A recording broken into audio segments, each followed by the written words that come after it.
movies at last. Looks like it, Aunt Mattie. Huh. What, Dad? Hello, son. Well, daughter, how was the moving picture tonight? Lovely. Mice, that's what it was. Just a lot of mice. There wasn't anybody killed in the whole thing. No, well, then I'll stick to these. These don't talk. And that big cluck Norman Maine was in the picture tonight.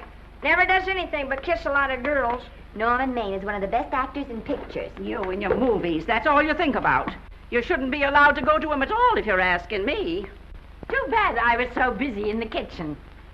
I didn't hear anybody asking you. Hello, Granny. Hello, darling. But of course, no one ever listens to me. They do if they're within 10 miles of you. Gadding around picture shows. House all cluttered up with movie magazines. And the other day, I caught her talking to a horse with a Swedish accent. Now, sis, we're only young once, you know. Ah, Hollywood. You'd better be getting yourself a good husband and stop mooning about Hollywood. Do you know what she wants to do? She wants to go to Hollywood. I've known it all along. I've seen her making faces in the mirror and talking to herself. That's what comes of your movies. Why, what would you do if you did go to Hollywood? I'd be an actress. I would, I tell you. I've always known I could. Guys, wouldn't it be wonderful to have a movie star in the family? Oh, Miss Blodgett, may I have your autograph? You may not know it, Alec, but you're practically on your way to bed. Oh, Miss Blodgett, you're my favorite actress. Won't you tell me the secret of your success? Oh, let me alone. I asked her, what's come over you? I'll tell you what's come over her. She's just a silly little girl whose head has been turned by the movies. And the sooner she forgets the whole thing, the better off she'll be. Why will I be better off? What's wrong with wanting to get out and make something of myself? What do you do that's so much better? Just because you're satisfied to sit here all your lives, you think you can laugh at me. Well, someday you won't laugh at me. I'm going out and have a real life. I'm going to be somebody. You know, if it was spring, I'd say give her a good dose of sulfur and molasses. I thought I'd find you. Oh, stop that. Now, stop crying. That isn't going to do you a bit of good. Oh, I'm crying because Aunt Mattie and Alec make me so mad. Oh, Alec and Aunt Mattie. Fiddlesticks. They're not important. You're the only one that counts. Esther, everyone in this world who has ever dreamed about better things has been laughed at. Don't you know that? Oh, I suppose I do, But there's a difference between dreaming and doing.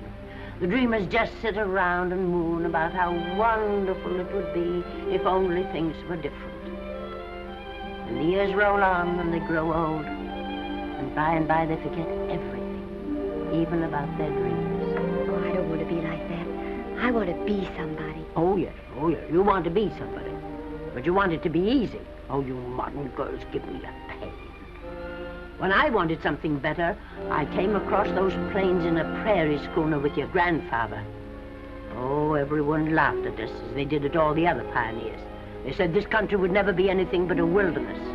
We didn't believe that. We were going to make a new country. Besides, we wanted to see our dreams come true. Oh, Granny, it must have been wonderful. It was wonderful. But don't you think for one single minute that it was easy, Esther Blodgett. We burned in summer and we froze in winter. But we kept right on going and we didn't complain because we were doing what we wanted to do. Can you understand that? Yes, I can. Could you do it? Could you do it even if it broke your heart? Because remember, Esther, for every dream of yours you make come true, you'll pay the price in heartbreak. Oh, I know what I'm talking about. You may not believe it, but I was a young girl once. And a very pretty young girl. A lot prettier than you are. And I was in love with your grandfather. And when some Indian devil put a bullet through him, it felt as if it had gone right straight through my heart, too. And I remembered all he taught me. And I went right on. I buried him out there in that wilderness with my own hands. And I went right on that same day. And I kept right on going, even when your mother was born. Oh, Granny, I want to make it worthwhile.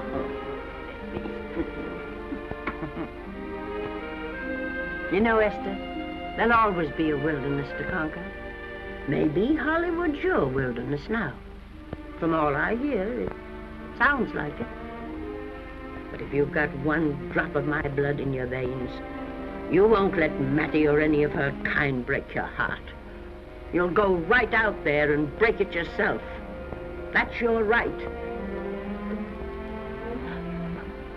Here.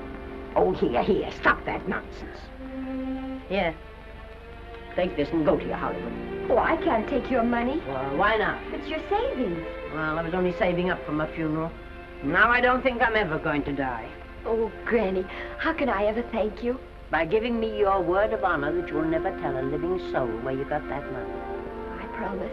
Remember, if you do, I'll have you arrested for robbing me.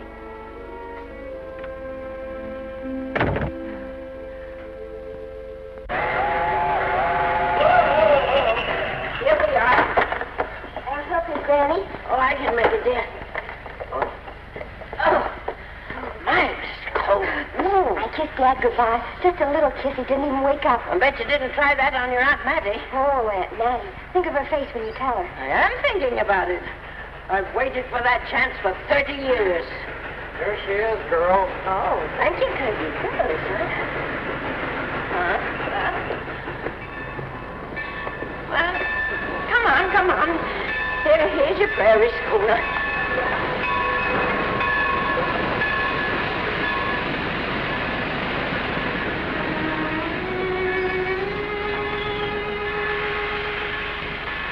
All aboard. Oh, Granny. Go on. Goodbye, Granny. Goodbye. I'll be waiting for you in those movie pictures. Don't tell Mattie. You know, my eyes are not as good as they used to be, but my ears are all right.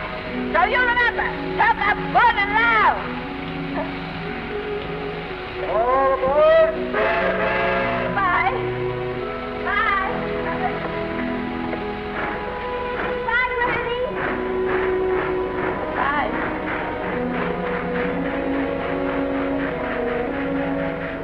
You want to go home now? I don't want to, but I will.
Good afternoon. Day, week, or month? Well, it's a little hard to say. You see, I'm going into the movies. Well, you better take it for a week. It'll break your jump to Beverly Hills. Are all the studios really near here? All except Gaumont British. I suppose the best way to get a job is to go straight to the studios, isn't it? Mm-hmm. I haven't any illusions, you know. I'm perfectly willing to begin with a little bit of a part, or even as an extra. $6, please, in advance. Oh.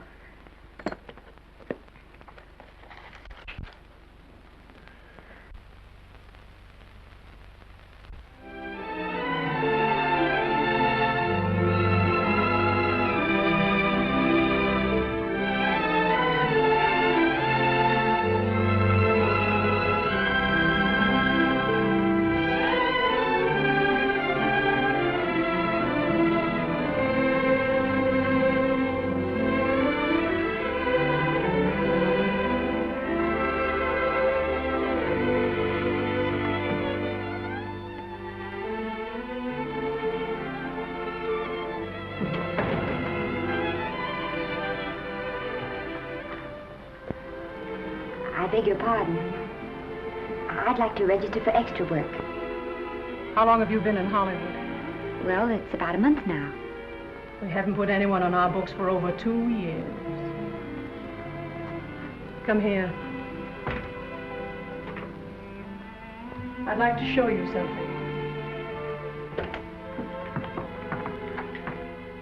Casting, try later, casting, try later, central, try later, central, casting.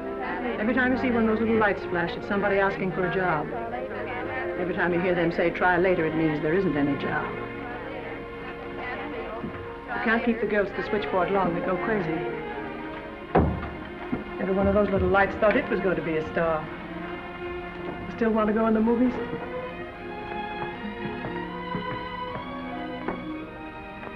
You know what your chances are? 1 in 100,000.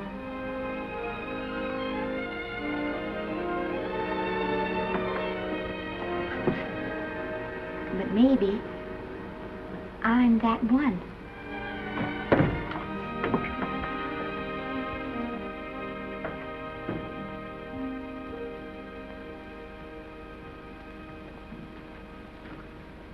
Any phone calls for me, Mr. Randall?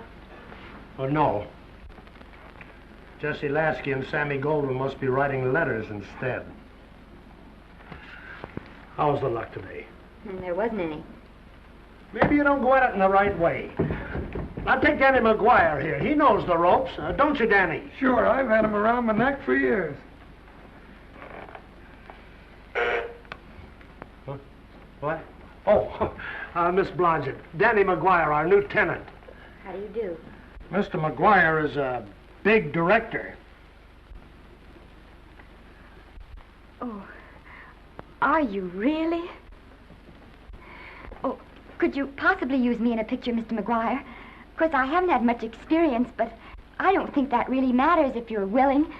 And Now I really listen, feel that... lady. In the first place, I'm not a director. I'm an assistant director. In the second place, if I had any jobs to give away, I'd confer one on myself. And in the third place, you should have stayed back home in the first place.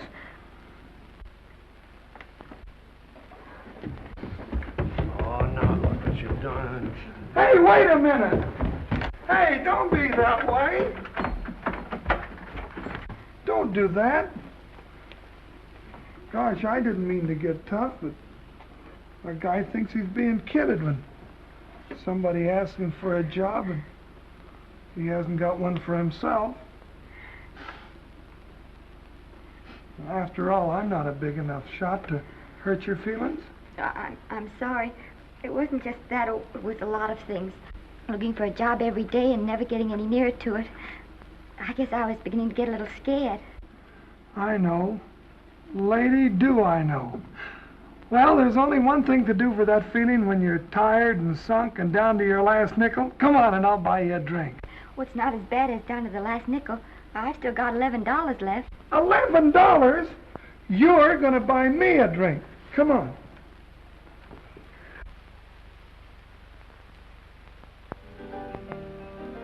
That's right, George. There's nothing like a little rum to take away that milk flavor.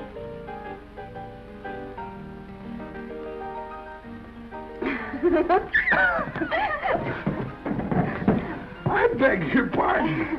Certainly.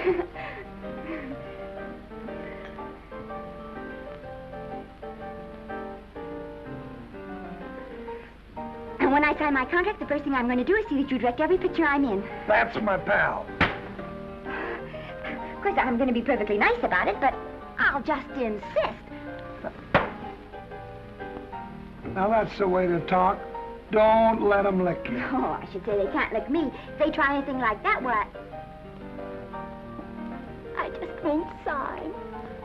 Now, that's right. What have you got to lose? Another one of these and we'll open our own studio.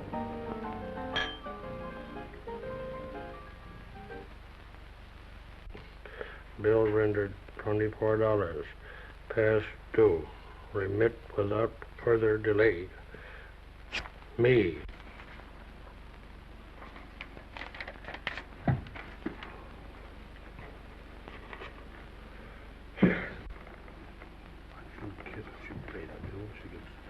Tough luck, I guess.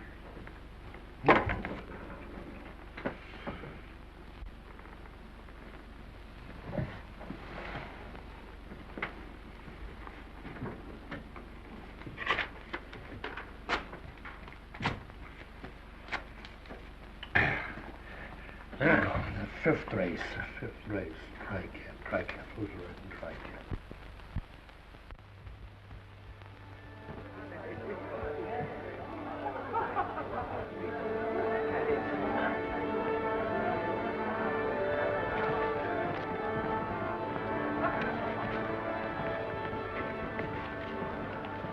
Hey, the program's going to be swell tonight. Now, you take this fella Beethoven. I'm a pushover for him. And Chopin, well, he's not so dusty either. But I kind of wish that once in a while they'd play something you could sort of go out whistling, you know, like Blood on the Saddle, Blood on. Well, there's a tune. Hey, why don't you throw your hat in the air or something, can't you? This is a celebration. My job starts tomorrow. I know it does, and I think it's swell, Danny. Gee, I wish you were in on it, too. But, oh, no, it would have to be a war picture. One of those big novelty numbers. A war picture without any beautiful women at the front. Oh, well, something will happen soon. Maybe. Why don't you go home, kid? Oh, Danny, I can't do that. I came here, and I've got to stay. Well, now, if it's on account of money, I can... Oh, thanks. You've given me enough already. Anyhow, this is no time to be worrying. This is a party. Look at all the people. Everybody in the world. Look. That's Norman Maine.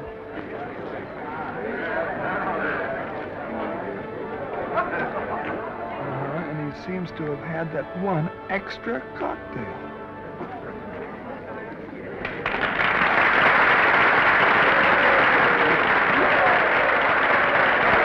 Oh, thank you. Sit down, you dope. That's for the orchestra leader.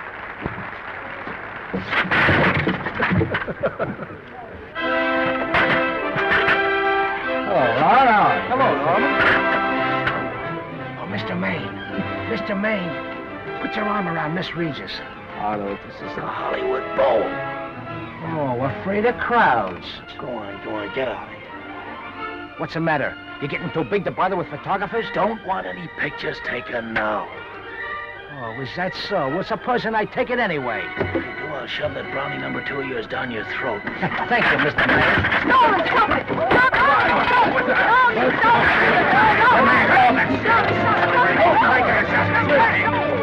Take it easy, Mr.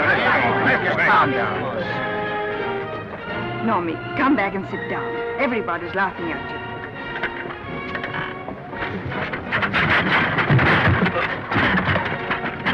All right. Hi, Norman. Is he always like that? Well, I suppose he has to sleep sometime. Oh, and he's so wonderful on the screen.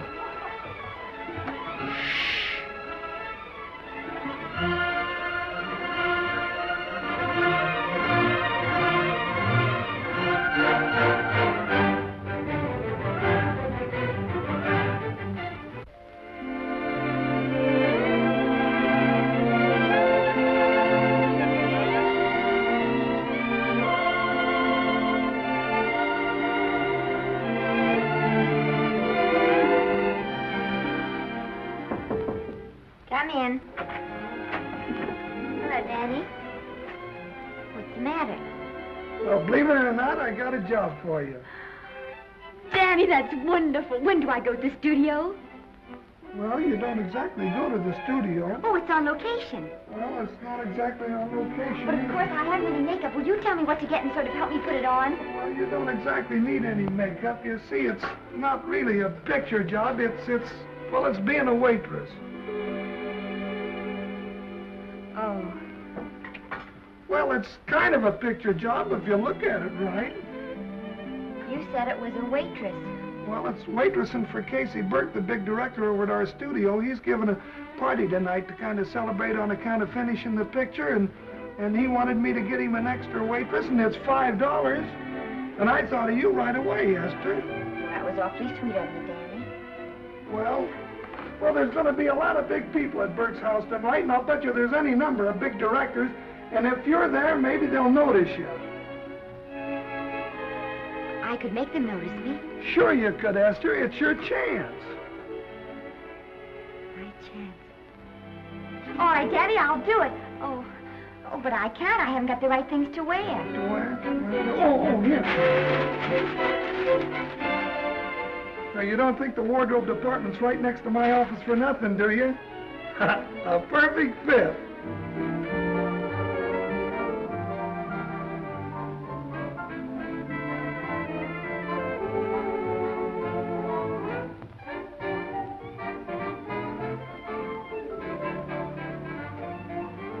Did you get to the preview last night? I did. Would you like a little hors d'oeuvre? They are very nice. Well, thanks. Well, what did you think of the picture? They should have saved it for Thanksgiving. What a turkey.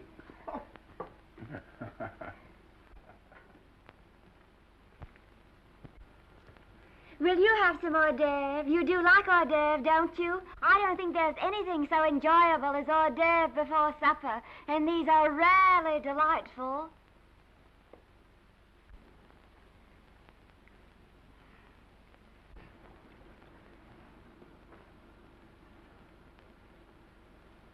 And at the finish, the kid turns around and sings the lullaby to its mother. Pardon the big voice, but would you like a little hors d'oeuvre? They say they're the best in town. Don't tell me. I know. Mae West. That's a great twist. But where are you going to find a 2-month-old baby that can sing? Hello, Oliver. Oh, hello, Casey. If you want to fire me now, wait till you see the picture. I'm not a director anymore. I'm a male nurse. What's the matter with the picture? A guy by the name of Norman Maine. His work is beginning to interfere with his drinking. Oliver, don't tell me I'm to direct his next picture, too. Mm-hmm. You were my favorite producer. Now, wait a minute. You just go right on with your directing. I'll take care of these stars. I know how to handle them. I had a serious talk with Norman after that Hollywood boat occurrence, and you don't have to worry any more about his behavior. Excuse me, Mr. Niles. Mr. Libby of your publicity department is on the telephone. He says it's most important, sir. It's about Mr. Maine. Thank you. Oh, it's probably just some little thing. Of course, Oliver. I'll turn on the radio and see if they've called out the National Guard yet. Hello, Libby. What's the good word? Mr. Norman Maine, America's Prince Charming, was apprehended driving an ambulance down Wilshire Boulevard with a siren going full blast. He explained he was a tree surgeon on a maternity case. Well, will it be in the papers? No, it won't be in the papers. But that's a nice, expensive hobby of yours, keeping Mr. Maine's informal entertainments out of the public press. Oh, that's fine work, Libby. Try and see that no one gets to Norman. He's probably home sleeping it off. Oliver. Yeah. Why can't you forget those dopes at the studio for one night? Business, business all the time. I don't know what's going to become of you. Norman! Why didn't you call for me? Well, by darling, why didn't I call for you? In case you've forgotten, I was supposed to come here with you. Oh, that's all right. I got here without any trouble. The only reason I don't slap your face. Yes, darling, I know. Hello, John. Oh, hello, man. What's the matter with Oliver? He looks as if he'd had bad news. Hello, Mary. What's the matter, old boy? Maybe I'm wrong. I guess I've been drinking too much lately. Oh, you ought to cut it down. It's bad stuff. Scotch and soda.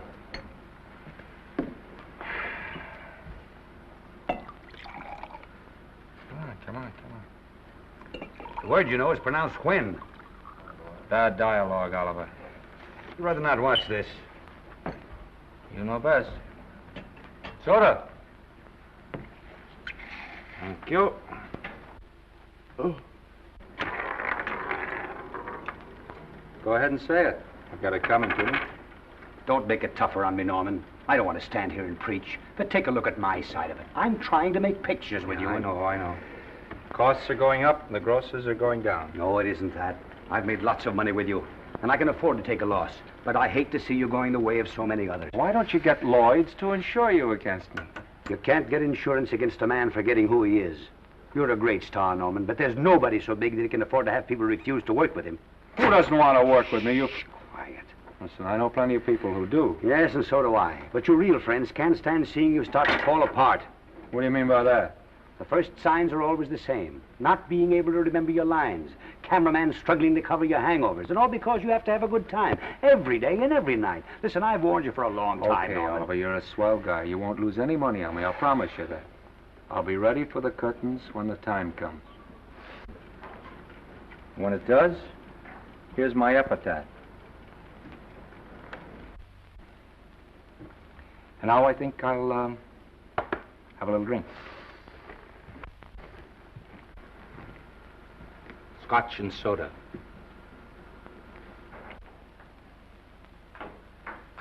Scotch and soda. Oh.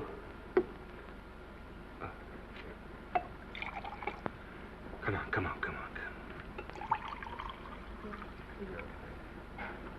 A little soda?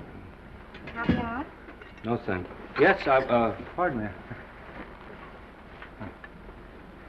Ah, lovely. No, I mean the caviar. Mm-hmm. No, don't go away. I'm starving. Really. Which would you take? Well, I don't know. Don't you know? Oh, I don't know either. It's hard to choose. Well, I think I'll take caviar. Mr. Maine doesn't care for any more. Do you, Normie? No. No, Normie doesn't care for any more. I think I shall get very drunk indeed.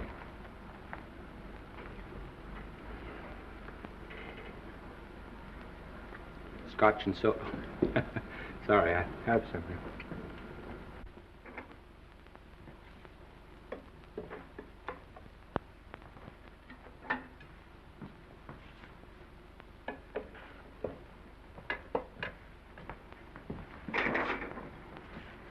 Oh. Mind if I help?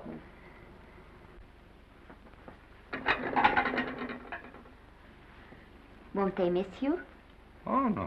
They'll just look under the table, and when they see I'm not there, they'll forget the whole matter.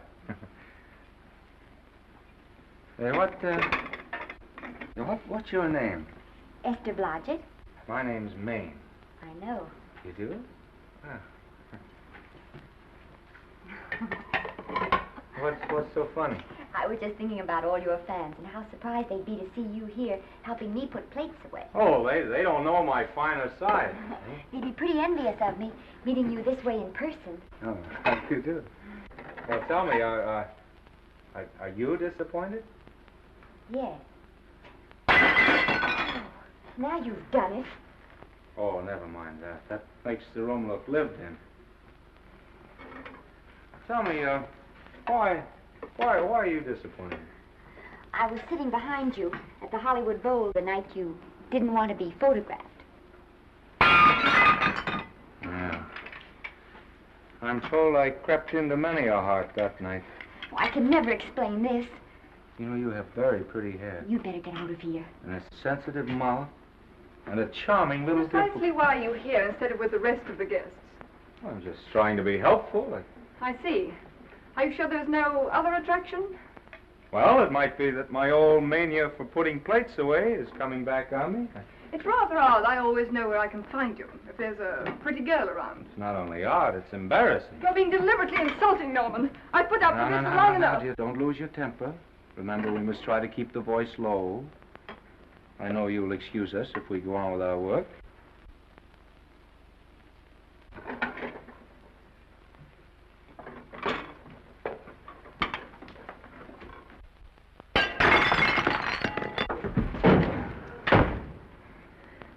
Now see what you've done.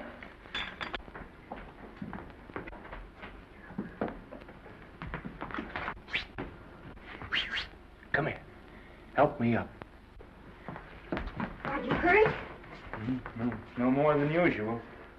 Come on, the wolves are on us. We gotta get out of here. Oh, I can't. The dishes aren't finished. Oh, yes, they are.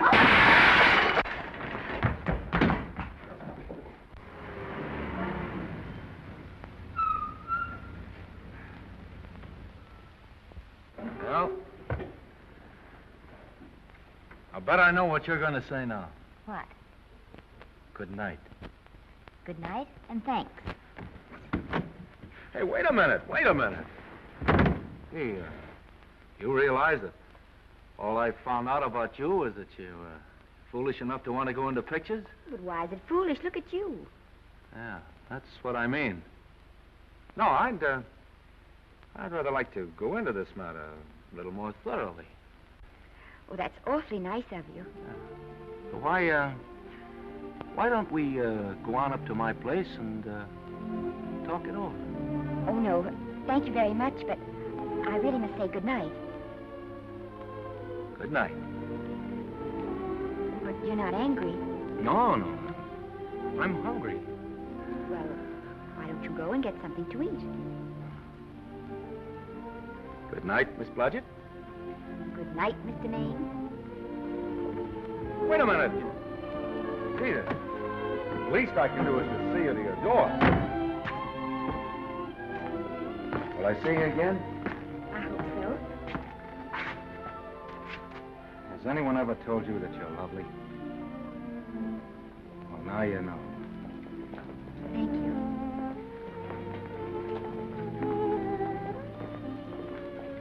This is hard to say, but I want to say it anyway. You know, on the screen,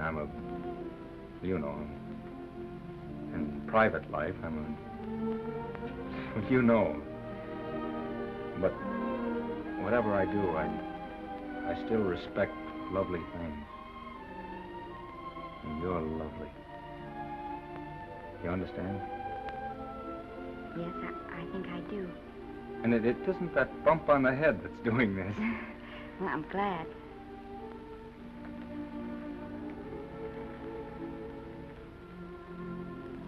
Good night. Good night.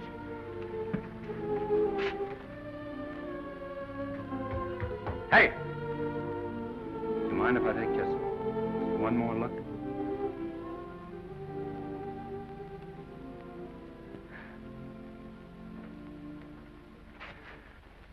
Go away. Quite impossible. I wouldn't even consider it. No.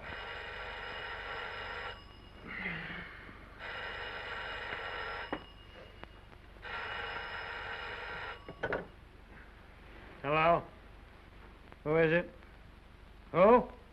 Norman? What have you done now? You're not in jail, are you?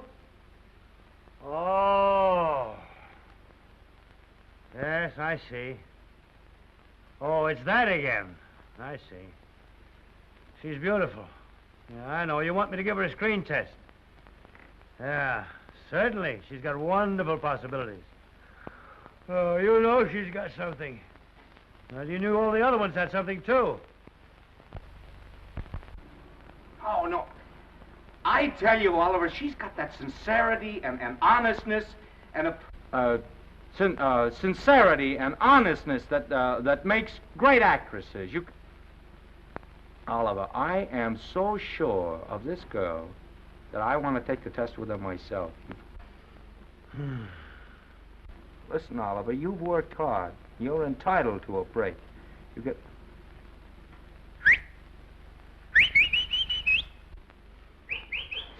Yes, I heard you. Anything. Yes, yes. Oliver, look, you try to get a little sleep now, old man. Right. All right, boy. Good night. Let's go. Now tell us. No.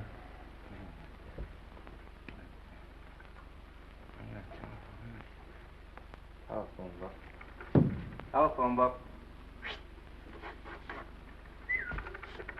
What is it? Telephone book. Hey, Oliver, telephone book.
Yes?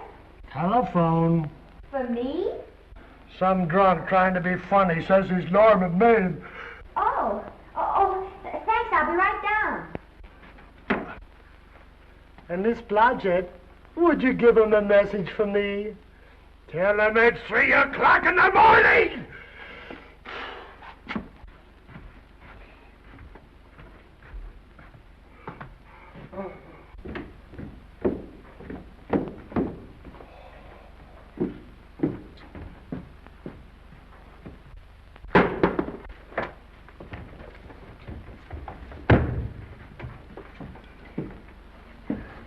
Hello? What?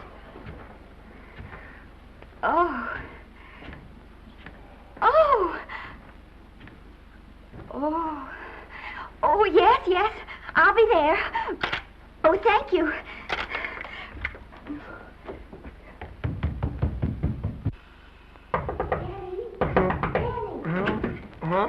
Daddy, what do you think? I'm going to take a test tomorrow, and Norman Maine's helping me do it.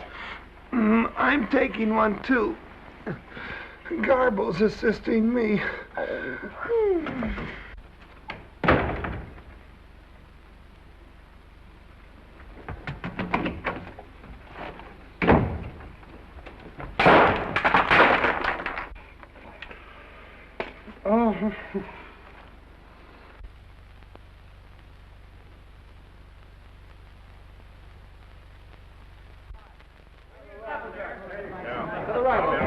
Move that Gobo in. Put a silk on that broad. No, the Yankee. Is this light too hot for you, Haley? Okay, but cut down on your backlight. Put a double on that 90. Bring it down a little. That's it. Now put it. Pull down on that 150. Get pulled down on that 150. Okay. Come here and get this thing. Run it here. Run it.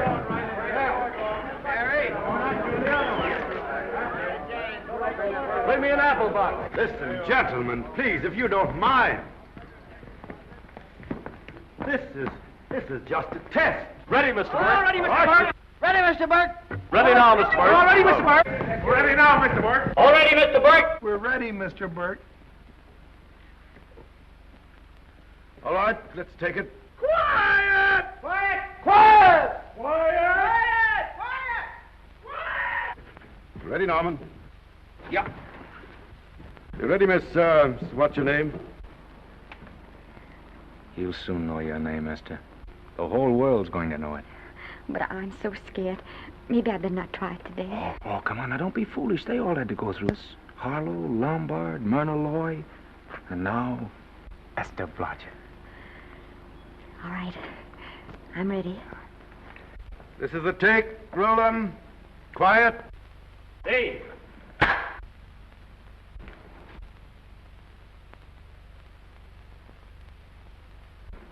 I may as well tell you that my whole organization thinks I've gone a little nuts to sign you.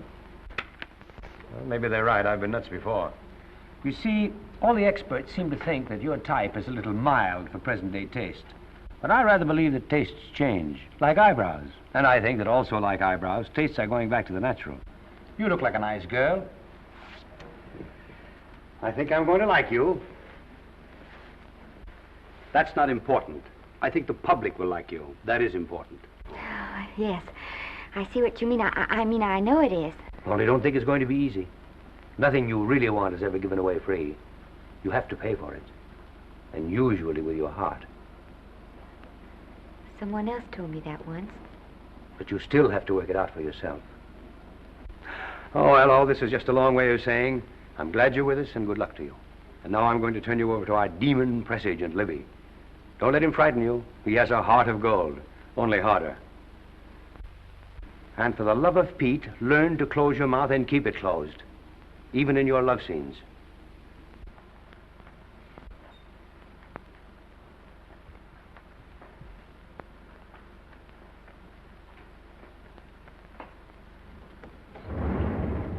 Are you a Russian? No, I was born in Fillmore, North Dakota. Oh, no. First saw light of day in a mountain cabin, a trapper's hut, high up in the Rockies. Go on. Well, I always wanted to be an actress. Dreamed of footlights as Lonely Kitty. Are you sure there's no Russian in your family? Positive. That's a shame. Well, what does your father do? He's a farmer. Social register-eyed father. Fed up with hypocrisies of 400, sought wilderness for consolation. There amidst the mountain flowers, he raised another blossom. His lovely little daughter. What's your name? Esther Victoria Blodgett.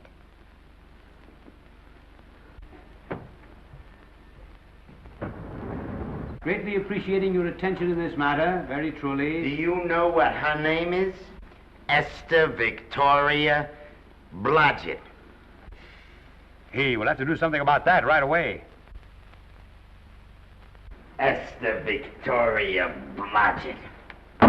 Well, that Blodgett's definitely out. Let's see, Esther Victoria, Vicki. How about Vicki? Oh, I think that's terribly cute. Let's see, Vicki. Vicki what? Vicki, pronounced Vicki. See, Esther, Besta, Sesta, Desta, Festa. Oh, that's very pretty. Jesta, Hester, Desta, Lester. Vicki Lester. Oh, I like that. Say it. Vicki Lester. Say it again. Vicki Lester. Say it again. Vicki Lester. Say it. Vicki Lester. Say Vicki Lester. Vicki Lester. Vicki Lester. Vicki Lester. Vicki Lester. Vicki Lester. Flash. Oliver Nile Studio discovers new starlet, a Cinderella of the Rockies. Her name is Vicki Lester. Those who have peeked tell me she couldn't be more divoon. The face of an angel and such natural talents. Her voice is a symphony. Her very walk, they tell me, is enough to drive men mad. Not that way. Get the lead out of your feet. Lift them up.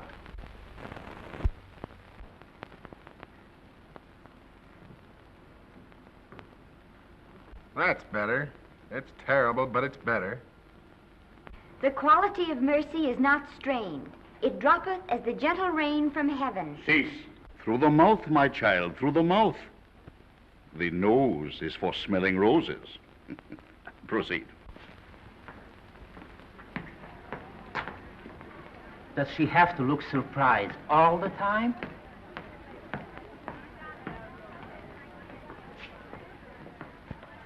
Anyway, it's just a rough sketch. Pretty small mouth, eh? Oh, well. Give her that Crawford smear.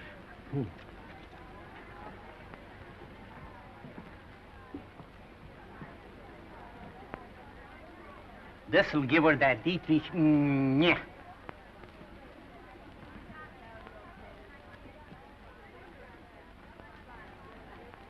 We're on the wrong track. She still looks surprised.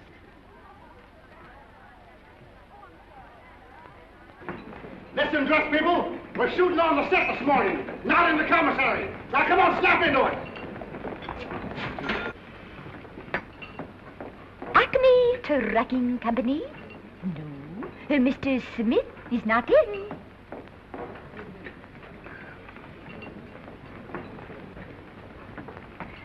Acme Trucking Company. No. Mr. Smith is not in.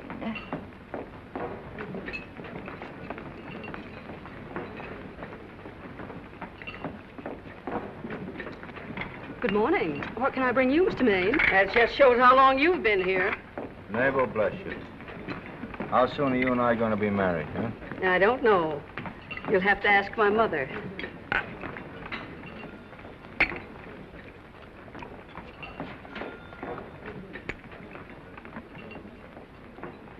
Acme Trucking Company? No, Mr. Smythe is not in. Acme Trucking Company? No, Mr. Smith is not in. Acme? No, Smith ain't in.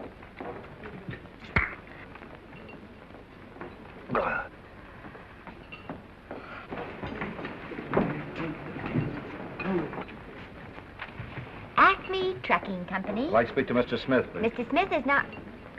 Oh, Norman. What's all this between you and Smith? I've got a part. It's only one line, but it's in the picture. So it's ambition that made you break that date with me last night. Well, I had to be here so early this morning, and So did I. I had to stay up all night to make it. you've started your picture, haven't you? No, we're still in the testing stage. You can't seem to get the right girl for the lead. Gee, you'd think with all the girls there are that... Yeah, I know, but this one's got to be different. She's got to be little and cute and sweet and intelligent. It'll blow me down. What? Will close my tired old eyes. Well, what is it? Hold everything. Come on. Come on.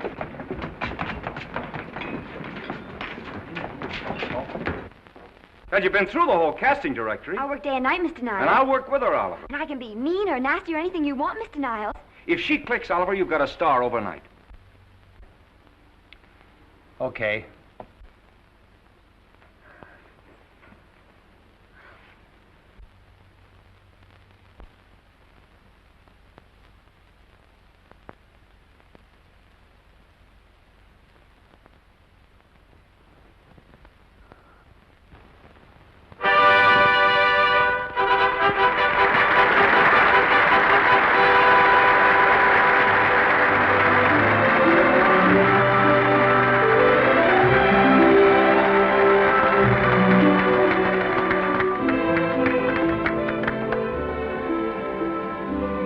Wait till you hear them at the end of the picture.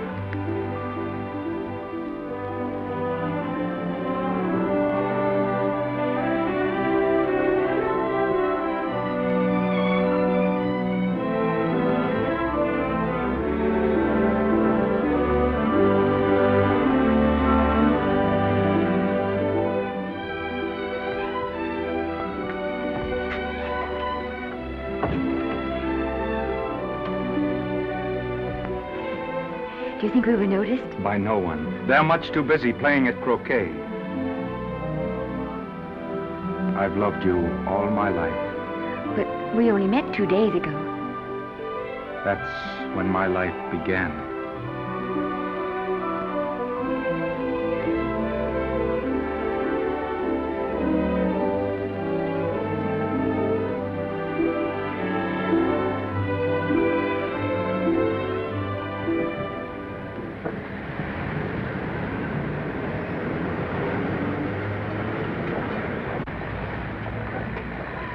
she cute? You know, I think she's the same type I am, don't you? I think she's sweet. Well, it's Vicki Lester's picture, all right. I think she was much better than he was. These producers are so horribly dumb. They won't know how good she is. Well, maybe it's because she's a good girl. Oh, Maine's not so bad, but it's Vicki Lester they'll go to see. Isn't she, darling? I think she's the most precious little thing I've ever seen. The knockout, Libby. You might mention that when you write your review. That Lester kid's a gold mine. Didn't you like Norman Maine? Was he in it? Libby, I'm afraid we have another hit. Huh? It's in the bag, neatly tied up with beautiful pink ribbons. Say, where are Norman and Vicki? I don't know. I thought you had them. I wish they'd come. We're having a party at the Trocadero. Isn't it thrilling running away from people? Norman, it's so exciting, So new. A star is born. Come on, run.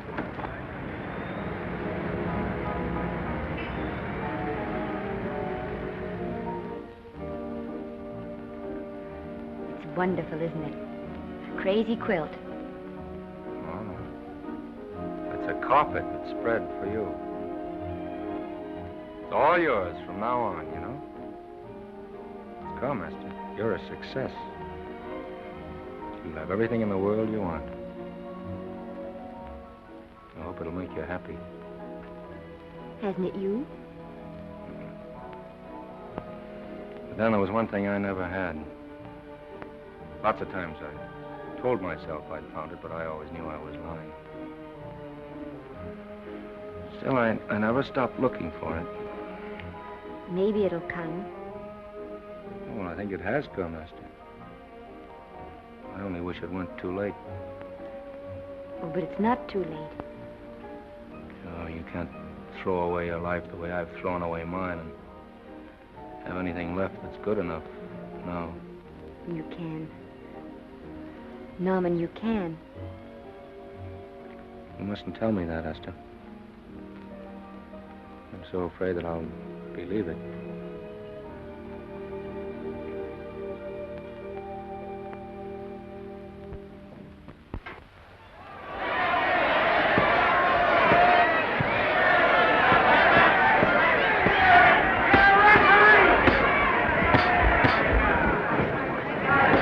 Gotcha.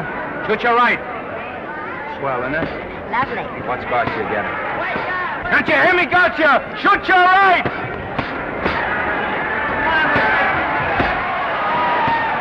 He's down! Gotcha got him! Gotcha got him! He did, didn't he? Yeah, but he'll be up, though. You like it? Sure I do. You like me? Sure I do. Ooh, that reminds me. Will you marry me? No, thank you. Come on, Gotcha, finish him. Why won't you marry him? Well, you're not dependable. Hey, shoot your right! Throw away your money. Break him up in there, break him up. Drink so much. Well, suppose I quit drinking. Yes? Come on, Gotcha, shoot the right in there, the right! Suppose I save my money. Yes? There he goes, let him have it! Suppose I became absolutely dependable on all occasions. Yes?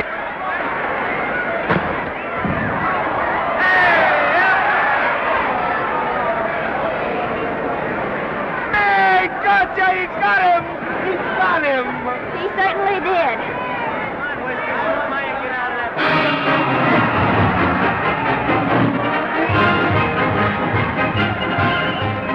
Gee, that was a beautiful fight. Norman. What, dear? Oh, that for me if I said I'd marry you? No, certainly not. I was just supposing.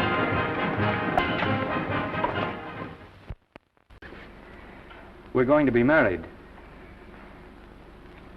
Guess I didn't read that line right. I'll try it again. We are going to be married. Both of us. Yeah, to each other. What do you think of that? Well, when? Where? Well, we thought we'd elope in the conventional manner. What's the matter? It's trying to decide whether it's good for the studio. Is it? It is. And bless you, my children. When's it going to happen? Oh, we thought we'd just sneak out sometime. We're not telling anyone but you. Listen to this. The screen's ideal romance blossomed into breathtaking reality today when Vicki Lester and Norman Maine, America's dream lovers, slipped quietly through the portals of holy matrimony. How does it sound? Horrible. But you see, we're going to elope. Sure you are. It'll be the biggest elopement this town ever saw. We'll get a tie-up with the Army, have you escorted all the way down to Yuma by 20 of their new bombing planes. Is he going with us? Don't you think we can work this thing out better alone? No sense in bothering the happy couple with all the details. I'll see to it that you get a carbon copy of the whole layout. I can hardly wait. I'm sorry we didn't realize that we were in the way. While you're settling the details, you don't mind if I take this woman out and buy her a ring, do you? Sure, go ahead. We want everything legal. That's a charming match. A nice girl like Vicki. And public nuisance #1. Now, wait a minute, Libby. Norman's all right. And if you'll pardon my pointing, Vicki's business is her own. It doesn't require any comments. I wasn't making any comments. I just said it was a rotten shame. So go ahead and plan the elopement. Oh, that elopement stuff is out. You can't get any scope in that. We're going to have a wedding. Where'll we have it? Customary place, I believe, is a church. Nah, it's been done. This has got to be something big. The beach. I can visualize it. The bridesmaids in bathing suits. 20,000 Santa Monica school children spelling out the word love. It's a novelty, but is it big enough? Why not the city hall? A police escort of every motorcycle cop in town.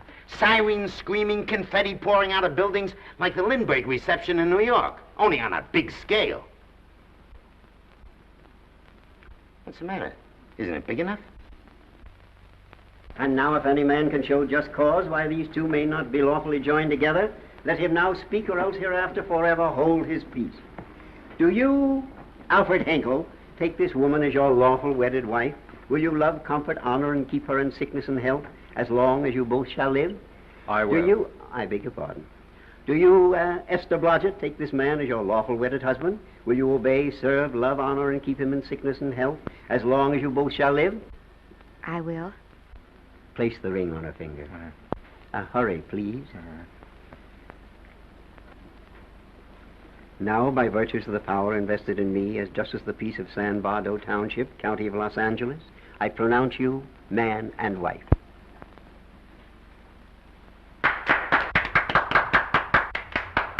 Quiet! And now I must exercise my prerogative of office. I hope you'll be very happy, Mrs. Hinkle. Thank you. Thank you, sir. Oh, Thank you Danny. very much. Now, if you'll please sign the license. Oh, yeah. You know, Mrs. Hinkle, I can't help but believe I've seen you somewhere before. Oh, really? Well, I believe this is the first time I've ever been in San Vardo. You know, your face is familiar, too, Really? Mr. Hinkle. There you are, sir. Thank you very much. Oh, thank you, sir. Thank you. Goodbye. Goodbye. See you again. Yes, goodbye. No, I don't mean I'll see. No. Yeah, I think you got by with it. But it was close. That JP was just beginning to remember where he'd seen us. Well, anyway, we got away from Libby. Hello, Toots. If you will be kind enough to glance between my shoulder blades, Mr. and Mrs. Henkel, you will find there a knife buried to the hilt. On the handle are your initials. Lovely to have seen you, Libby. Hold him, wait. hold him, Danny.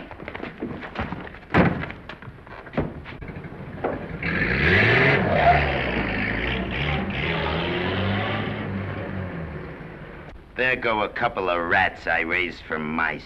Well, they got a right to get married, haven't they? They haven't got any right to double-cross the public, and they haven't done it yet. Hey! People versus Porky Washington, who is charged with violating Section 600. Young man, you're in contempt of court. Operator, get me the Los Angeles Tribune. I've a good mind to put you under arrest. Wait till I make the score. You wait, too. Tribune, give me the city desk. Johnny, this is Matt Libby. I got a flash for you. Norman Maine and Vicki Lester were married at 2:30 this afternoon. Vicki Lester? Court recess.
Wahoo.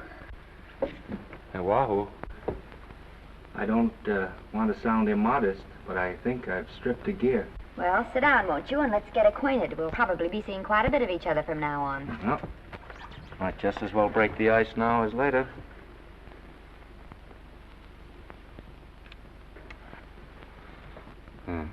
Now we're old friends. Say, have I got time for a shower before dinner? Plenty, if you can find a shower. I never can remember where that thing is. Does it pull out or slide under? Here, I think I can find it. Nope, it's the linen closet. Here it is. Nice work. Oh, half the time those things are just luck. I'll see if I can disinfect this steak.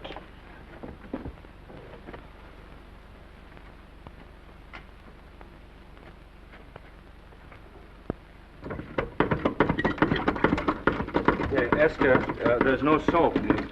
Here. Thank you.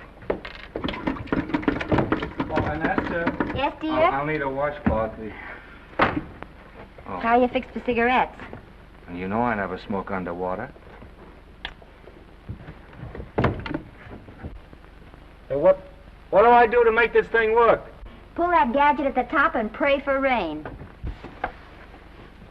Well, I can't reach it. I can't get my hands up. If you've gone in there with your arms down, you'll never get your bath.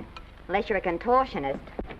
Yeah, well, I'm not a contortionist, and don't throw that up to me now. You knew it when you married me.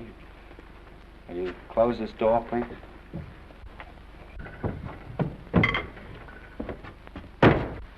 Thank you.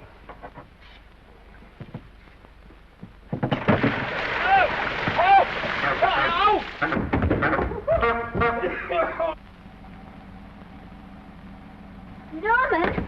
Norman, here comes the car. You got it?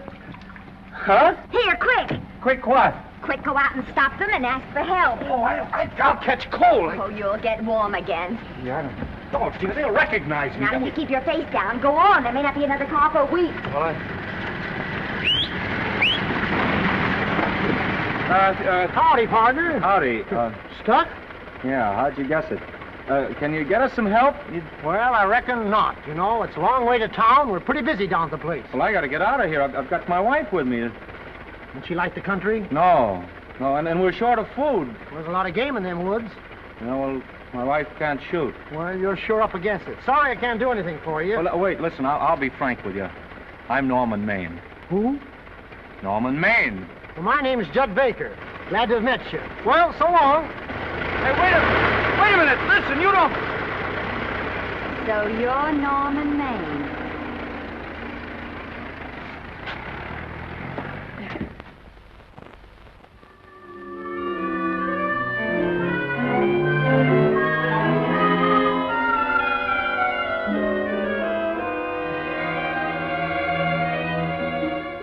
I got my prestige to look out for.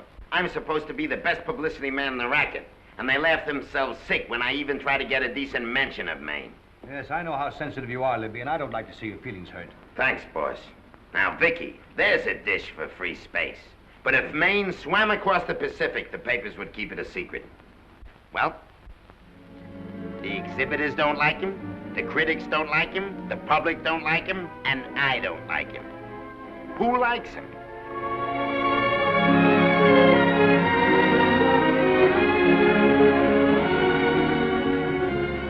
Oh, but darling, this is almost too much of a surprise. And there I was in my touching innocence, thinking we were going to live at the beach house. Oh, we'll still keep the place at Malibu. But this is special. This is our castle. It used to be in the air, you know? We'll never use any ugly words like contracts and pictures and careers. When we come in those gates, we'll check the studio outside. Come on, I got another little surprise for you.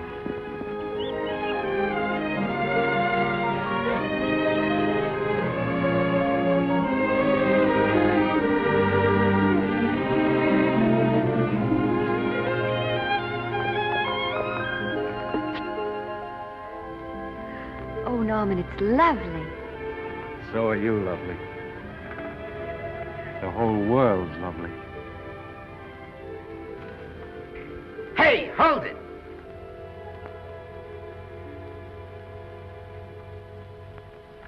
That's it. Caption: Their honeymoon never ends. All right, let's get some pictures.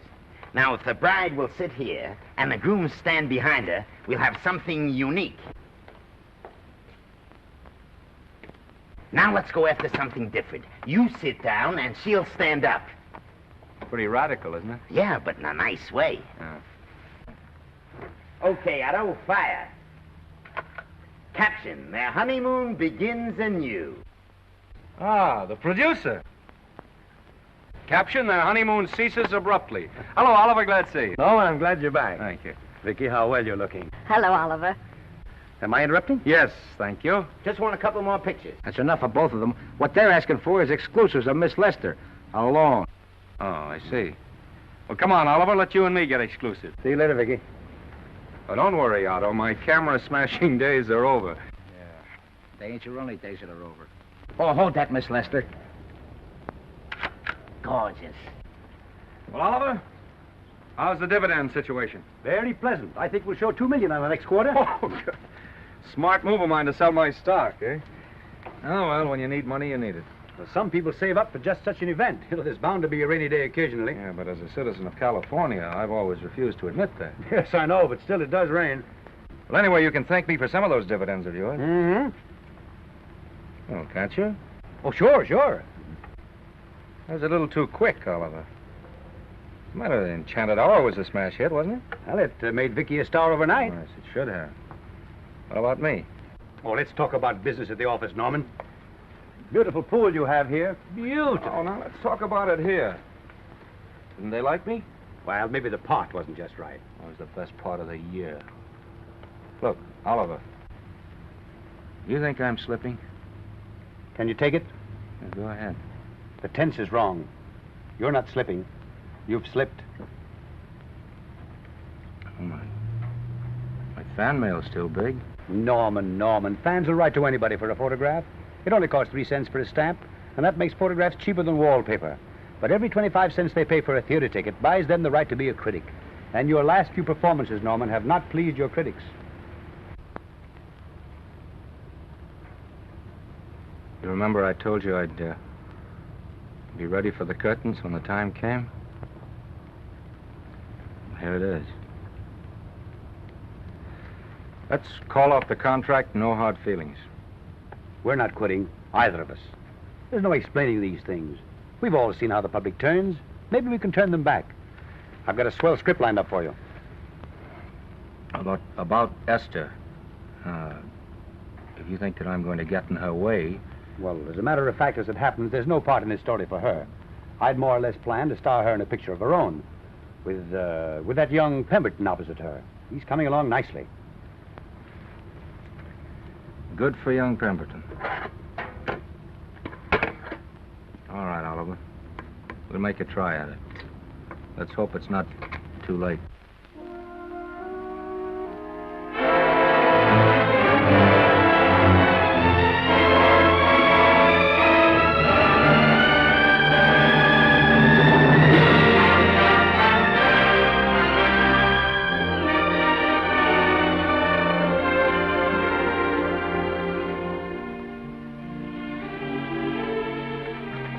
No argument. I'll buy those. Huh. The screen's most finished actor. I'll say he's finished. He keeps them away in droves.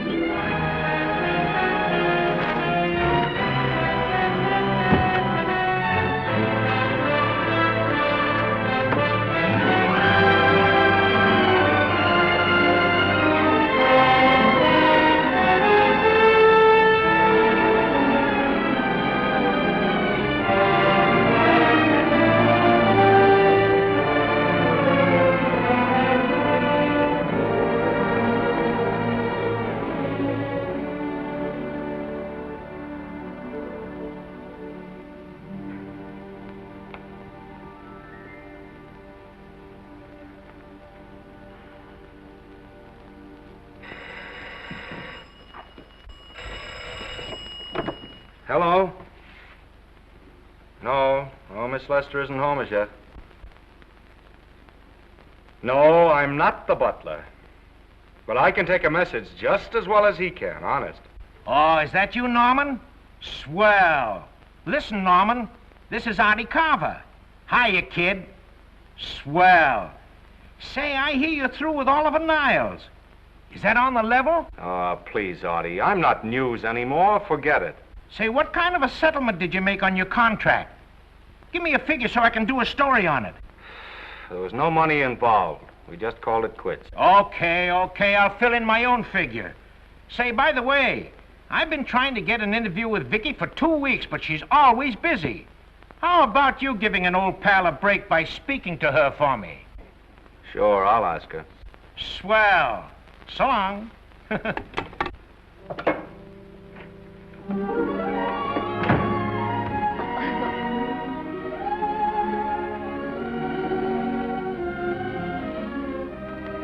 I didn't mean to be late, darling, but Casey wanted All right. You're here now. What's new today? Nothing. Haven't been out of the house. Let's go somewhere tonight. No. You're tired. We'll stay in. I'm not tired, really. Oh, yes, you are. You've got a hard day ahead of you. Anyway, I see so little of you, I'd like to have you to myself. Oh, but it's the servants' night out. We haven't any Yes, we dinner have. ready. I fixed a little snack with my own lily white hands. I'm learning to cook in my spare time. Then I think I'll marry you. Oh, I get it. You want to make an honest cook of me? Comes in on wheels in this joint.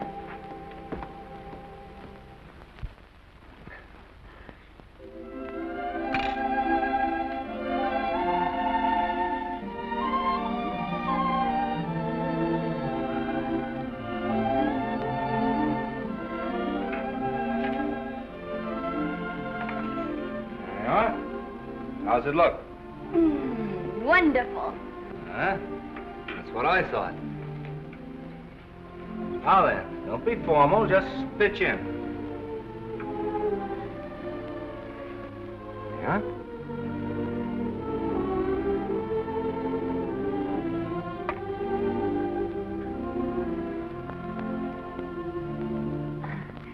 I'm afraid my mouth's not quite big enough. I'll measure it next time and make them to size. A little hard to lift, too. In fact, I think I'll take those measurements right now.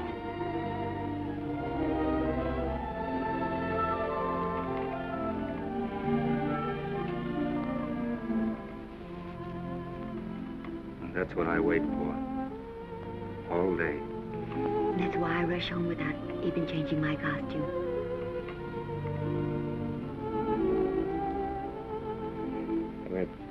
We're forgetting that we're hungry. Would you like a sandwich? Thank you. I still have a little work on this one.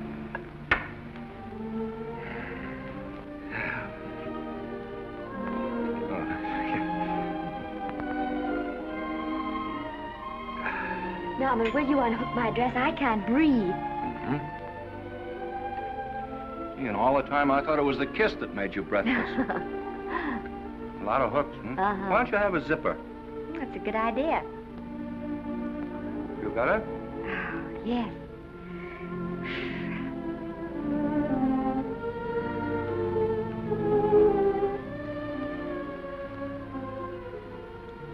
Don't look now, but I think that guy on your left is in love with you. I hope so.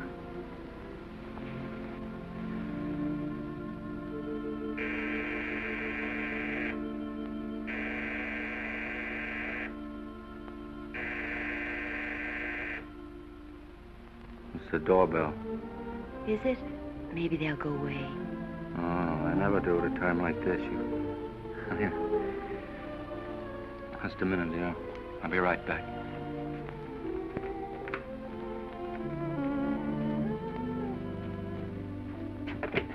Does Vicki Lester live here? Yes.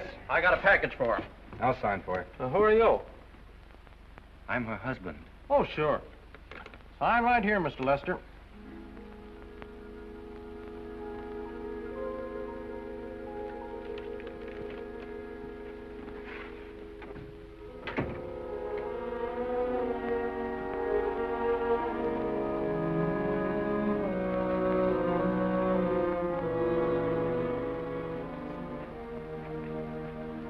Package for you. Oh, by the way, I forgot to tell you, they want you for a benefit to Shrine Auditorium next Wednesday night. I told them I'd ask you. And, Oh, darling, I don't want to hear about that now. Well, you better wait till I finish before I forget them all. The Academy dinner secretary phoned. She wants to know if you want a table reserved for you. Oh, yes, Artie Carver called and asked if I'd use my influence with you to get him an interview. I told him I'd try. That was all, I think. Oh, Norman, let's don't talk about those things now. We're forgetting the wonderful food you prepared. Well, I'm not very hungry now. I think I'll fix me a little drink, But, Norm...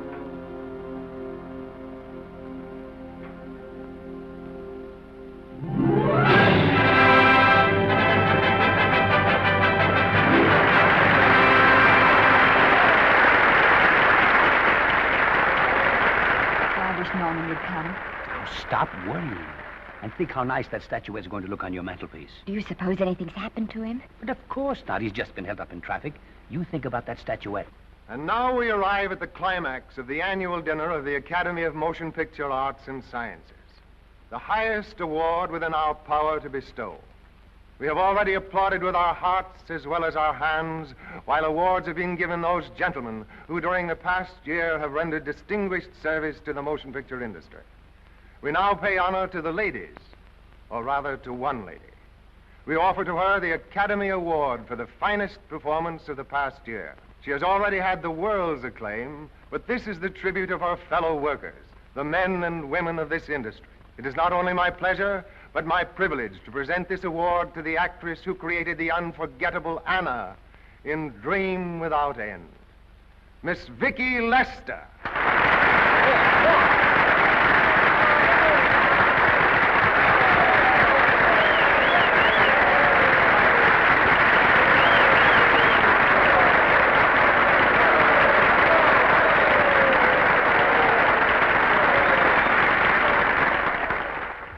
What more can we say, Miss Lester?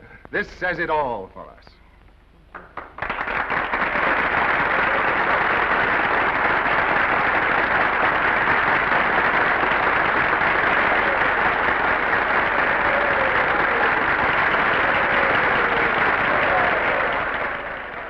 Ladies and gentlemen, when something like this happens to you, and you try to tell how you feel about it, you find that out of all the words in the world, there are only two that really mean anything.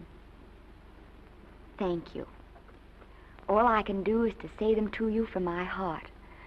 All I can do is to keep on saying them. Hey, that's fine. All this thing. That's a very pretty speech, my dear. Very pretty. You said the right thing. I want to be the very first one to congratulate you on that valuable little piece of bric-a-brac. Now I want to make a speech. Gentlemen of the Academy and fellow suckers, I got one of those once for a best performance. They don't mean a thing. People get them every year. What I want's a special award, something nobody else can get. I want a statue for the worst performance of the year. In fact, I want 3 statues for the 3 worst performances of the year, because I've earned them. And every single one of you that saw those last masterpieces of mine knows that I've earned them. Libby, start the music. What I'm here to find out is, do I get them or do I get them? Now answer, yes or no.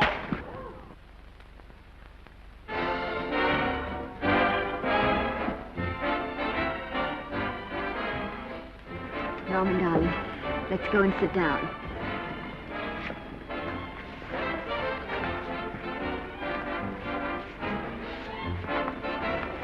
Come on, Norman, sit with us.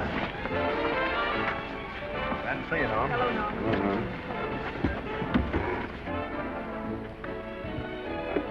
Well, Norman, how are you? Hi, Oliver. My dear, do let me congratulate you. You must be terribly proud and happy tonight. Thank you.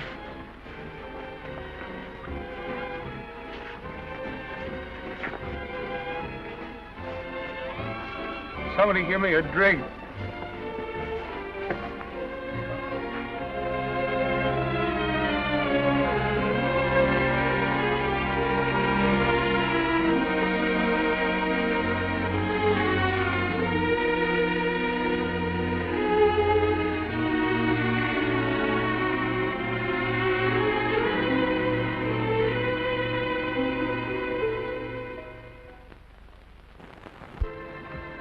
Oliver, it's nice of you to come to my dressing room. Vicki, how are you? I've missed you. Everyone's missed you. Have a nice trip. Well, a 3-month tour of the theater circuit scarcely comes under the head of pleasure. But the way they're screaming for your pictures all over the country. Miss Lester, if I may talk shop, you are a knockout. Thank you. It's good to hear that. You've been crying. A little. How's Norman?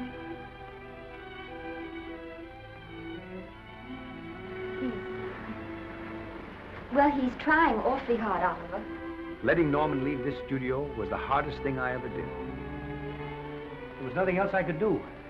I know. Has he been... Is he all right? He's gone to a sanitarium. He really wants to stop drinking. And I think he could only...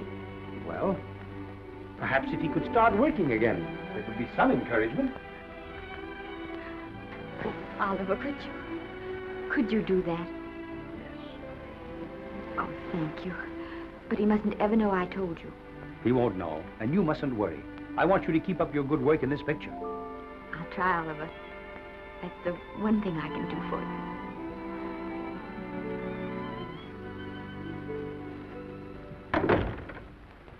If you'll just sit here, Mr. Niles, I'll have Mr. Maine brought down. Thank you. Brought down.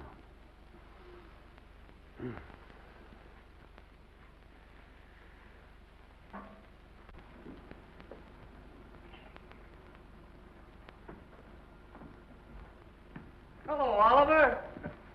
Welcome to Liberty Hall. Hello, Norman. Well, no, Mr. Niles isn't slipping me a case of scotch, Cuddles. This is just a handshake. This is Cuddles, Oliver, my social secretary. We go everywhere together. How are you feeling, Norman? Fine. Getting along remarkably well, Cuddles tells me. He says you ought to see some of the boys. Let's sit down. Yeah. Cuddles, we really don't need you. Touching, isn't it? Can't bear to have me out of his sight. Are you comfortable here, Norman? Comfortable. It's positively luxurious. They even have iron bars in the windows to keep out the draft. How much longer are you going to be here? Oh, well, I'm really cured now. I'm just staying on for an extra week or two to get in good shape, you know. After all, there's no particular hurry to return to the cameras. That's what I wanted to talk to you about. I've got a script with a fine part for you in it. Gee, Oliver, that's great. That's great. Who plays opposite me? Well, it is not exactly the lead. Young Pemberton's doing that. But I tell you frankly, I consider your part better than the lead. Oh, I see. It's better than the lead. Well, of course, it isn't terribly long. But it's one of those parts that makes an impression on you. They'll be thinking about you all through the picture. Mm-hmm. Well, the thing is, Oliver, I'm pretty well set at another studio. I'm not at liberty at the moment to tell you which one. You know yourself how those things are. Of course. But it's a big picture. He's one of the biggest of the year. Mm-hmm. And the part. Every actor in Hollywood would give his teeth to play it. See. Well, that's fine, Norman. Naturally, that will tie you up for a while. But we won't get to this picture for some time. And perhaps, if you want to consider it for later on, well, I'll tell you, Oliver, you'd better not count on me. See, I've got several pictures lined up after this one. Then they're talking to me about England. You know, they're doing some very interesting things over there, you know. Mm-hmm. Hey. What is it, Cuddle? Speak right out. We all love you. Your dinner. Oh, yeah, we dine at 5:30 here. Makes the nights longer. Well, goodbye, Norman. I'm glad to see you getting along so well. I'll be out in no time. I'll have to introduce myself all over to a lot of people. They won't know me when I'm not drinking. Goodbye. Bye, Norman. Thanks for dropping in. That's fine. Yeah. Well, Cuddles? Alone at last, eh?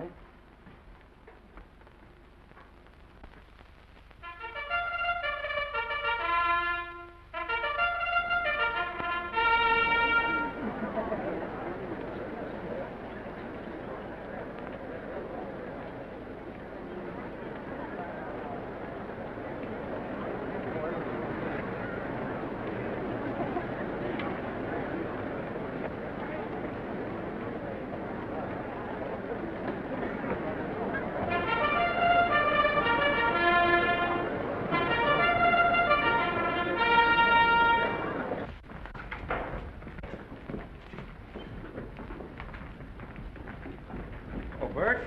Sam? How are you, Marion? Oh, hello. Hello. Hello, Normie. Glad to see you. How I hate to run into these has-beens. They give me the creeps. Me too. He was good while he had it. And he had it quite a while. Hello? Hello, Mr. Maine. I haven't seen you in a long time. Oh, I've been resting. Ginger ale, please. Ginger ale and what? Ginger ale and ginger ale. A new leaf? A whole new book. Thank you. Scotch straight. Hello, Libby. Why, it's Mr. America of yesteryear. Do they let you wander about now without a keeper? Oh, sure. I'm a trustee now. Didn't expect to find you at Santa Anita. What do they do with the actors while you're away? Oh, they cut them into slices and fry them with eggs.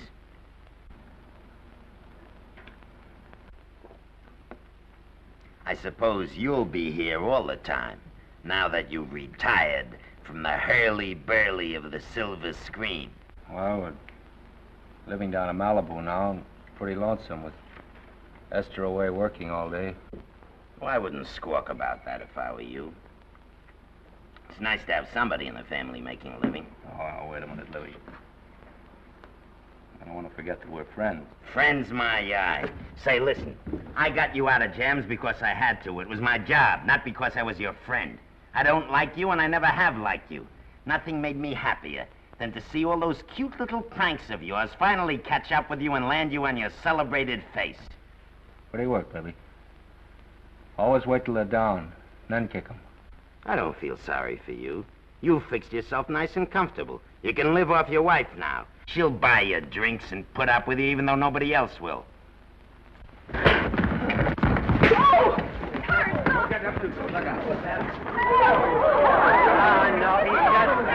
drunk again. Yeah, come on, drunk. Hey, wait a minute. Come on outside for you, wise guy. I'm Norman Maine. Well, that's not my fault. Oh, don't bother to toss him out.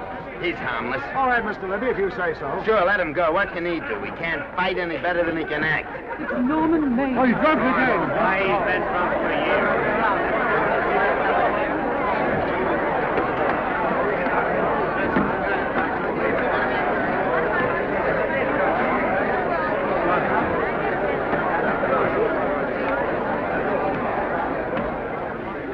Give me a scotch.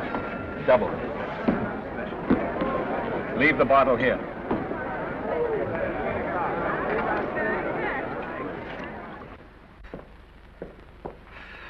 Vicki, you'll be ill. Why don't you try to get a little sleep? But he's been gone 4 days. 4 days and not a word.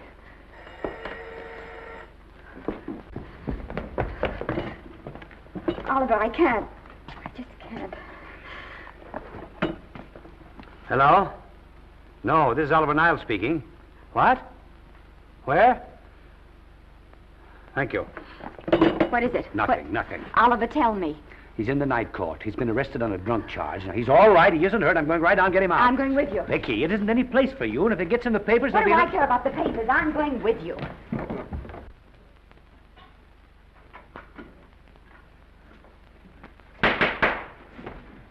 Division 30, Municipal Court, County Los Angeles, now in session. The Honorable Judge J. Barris presiding. Be seated, please. Were you able to do anything? Judge wouldn't even see me. Ready, Your Honor.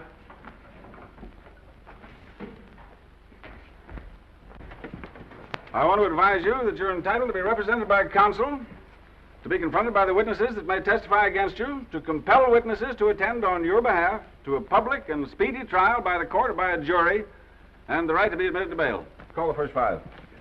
Gregory, Bales, Maine, Rodriguez, Johnson. Come on, boys, step in. Go ahead. Move along. William Gregory. Yes. Plain drunk, picked up at 5th in town. Asleep in the gutter. 14 similar offenses in the past 6 months. Still at it, Gregory. How do you plead? I don't feel so good. I didn't ask you how you feel. I asked you how you plead. Guilty, I guess. When did you get out the last time? Just before Christmas. Well, I'm sorry you'll have to miss New Year's, but you'll be out in time for Washington's birthday, 60 days. Milton Rails.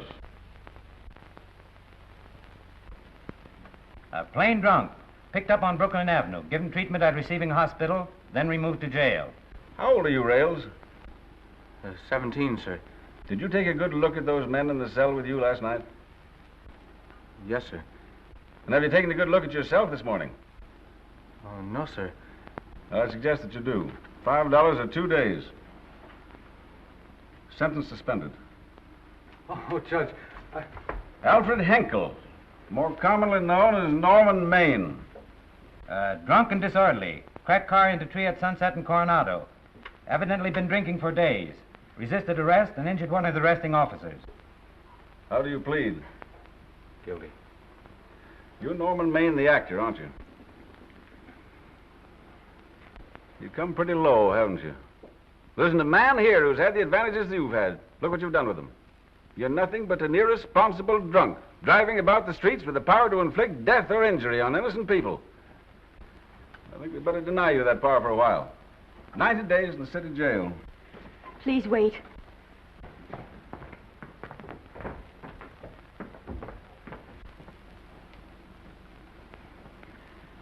I'm his wife. Yes, I recognize you, Miss Lester. Please, Judge. I promise you this won't happen again. I'll be responsible for him. If you just won't send him there. You realize that this man, when drunk, is obviously a menace to public safety? And you realize, too, Miss Lester, the responsibility you'll be assuming to this court and to the Commonwealth. I do. Sentence suspended. Prisoner remanded to custody wife. Thank you. You can get him at the jail entrance, madam. Jose Rodriguez. Plain drunk, picked up at 1st in Maine. 2nd offense. How do you plead? I think I'm guilty, Your Honor. 60 days.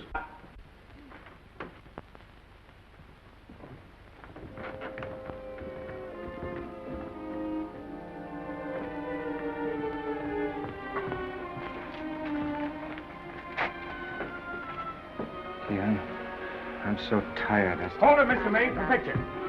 Oh, no. What about a statement for the press? Oh, no, please.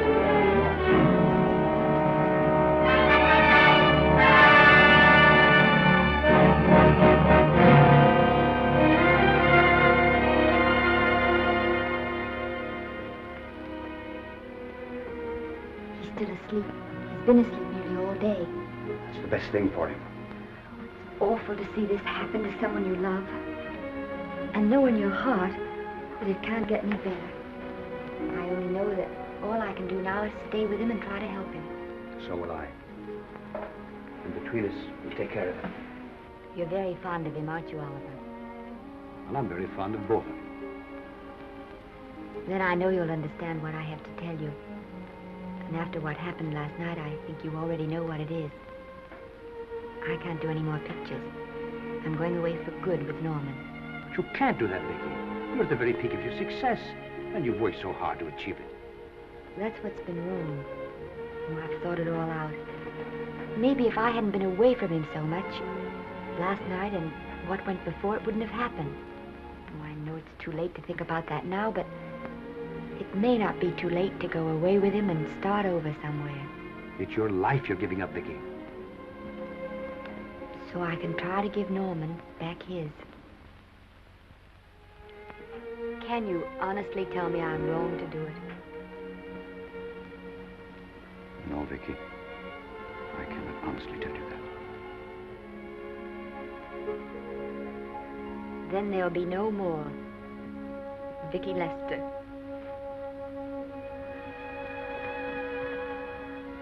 Come on, walk to the door with me.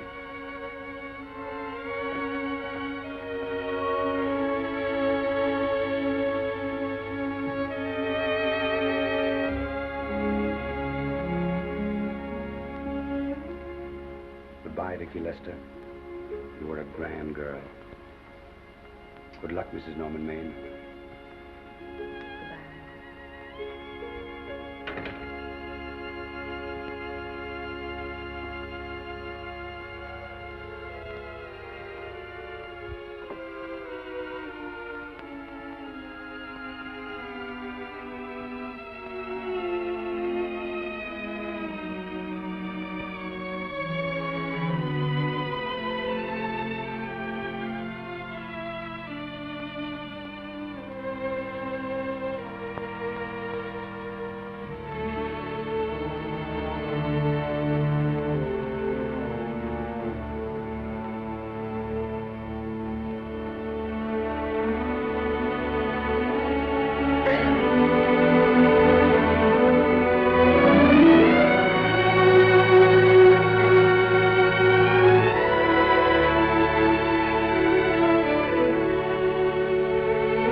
Darling, this is Maine coming in to apologize again. I'm sorry, dear, but it isn't you. What other troubles have you got? None. I was just playing a scene with myself. Now look, I'm just coming out of the jitters and you're just going into them. This is a swell household. Isn't it? I tell you what we'll do. I'll promise to brace up if you'll go on the wagon. I guess I have been drinking too much. You know what I'm going to do? I'm going to be an athlete. You mean with great big muscles and everything? Well, roughly speaking. Gonna join the YMCA? It costs too much. I'm going wading out in our front yard.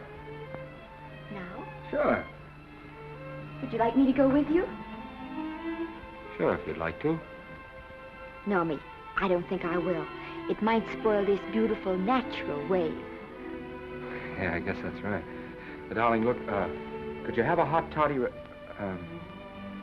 some hot soup for me when I come back? Some hot soup? Yeah. And I'll make some of those nice sandwiches. Norman, do you have to?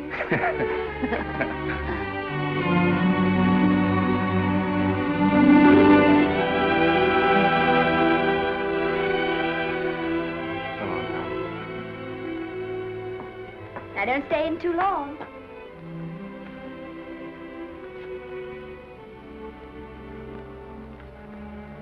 Hey! You mind if I take just one more look?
first drink of water he had in 20 years.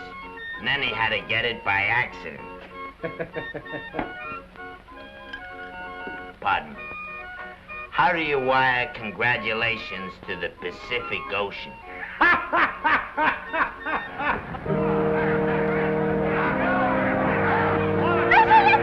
Oh, you can't see her face. Hello, Vicki.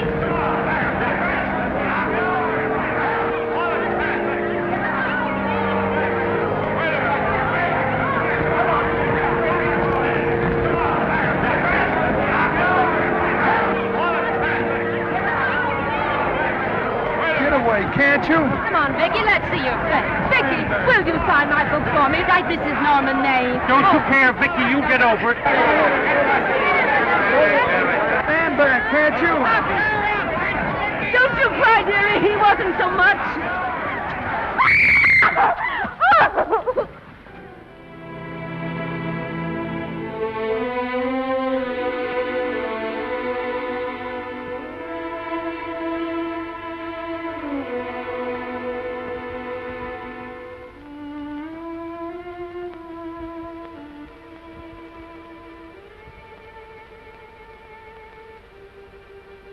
Do you mind if I take just one more look?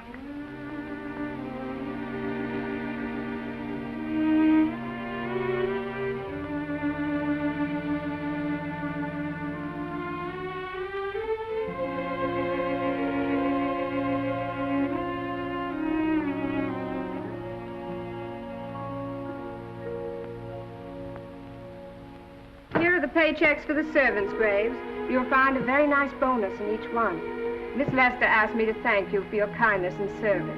If there's anything I can do for the little lady, I should be glad to do it. She would appreciate your attending to the closing of the Beverly Hills house. Put down those trunks. Put it down, I say. Well, where is she? In the bedroom. Who are you? Oh, I'm her grandmother. Get out of the way.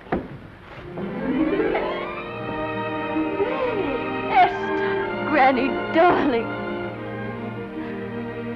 Oh, I'm so glad to see you. What made you come? Oh, I know when I'm needed. Now get out of here. Go on, get out of here, all of you. I want to talk to my granddaughter alone. I came just as quickly as I could. But I'm going home. I sent you a wire yesterday.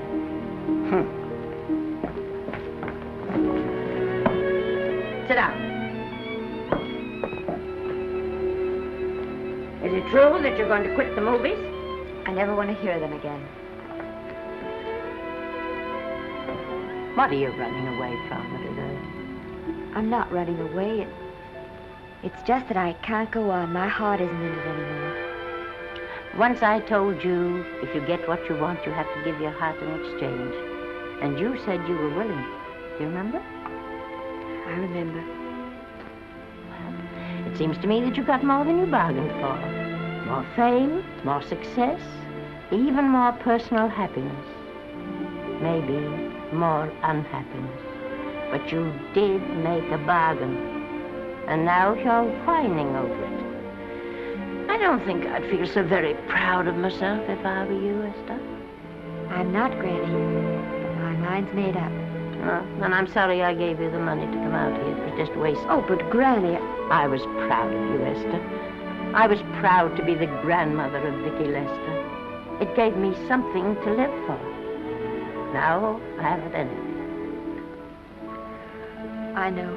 Oh, I want to be strong, but I can't go on. I can't. You must. Tragedy is a test of courage. If you can meet it bravely, it will leave you bigger than it found you. If not, then you'll have to live all your life with a coward. Because no matter where you may run, you can never run away from yourself. I never knew Norman Maine. He wrote me a very sweet letter when you were married. He said you told him how much I meant to you. And I know just how much you must have meant to him. You know, Esther, I can't believe that wherever he is, he can be very happy, knowing that his death broke the spirit of the little girl he praised me so highly for raising. And I can't believe that he can be very proud, knowing that all his great love did for you was to make you a quitter. The car is ready, Miss Lester. We'll have to go now to make the train.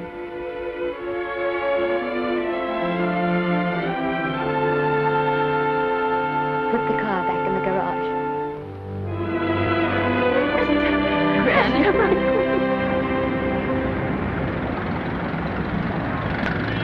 The entire picture industry has come to the Chinese theater for this opening tonight.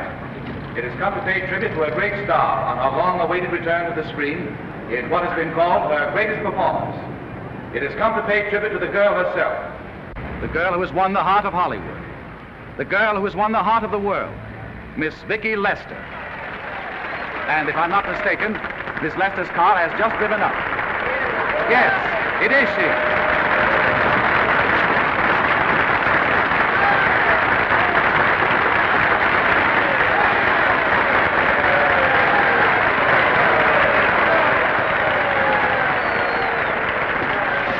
This doesn't scare you too much. I scare very slowly, young man. Big smile, folks, please.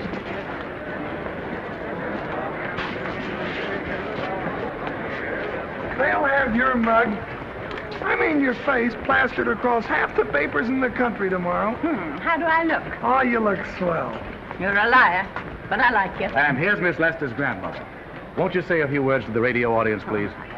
Say something, Letty. You know, we've got a thing like that back home where they all listen in on, but we call it a party line. Won't you say something, please? They're listening. Maybe some of you people listening in dream about coming to Hollywood. And maybe some of you get pretty discouraged. Well, when you do, you just think about me. It took me over 60 years to get here, but here I am. And here I mean to stay. Thank you very much.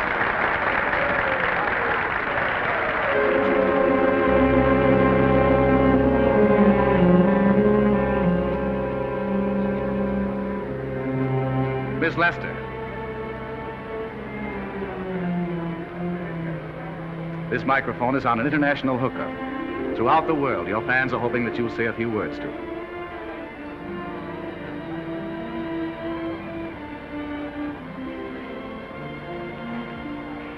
Hello, everybody. This is Mrs. Norman Maine.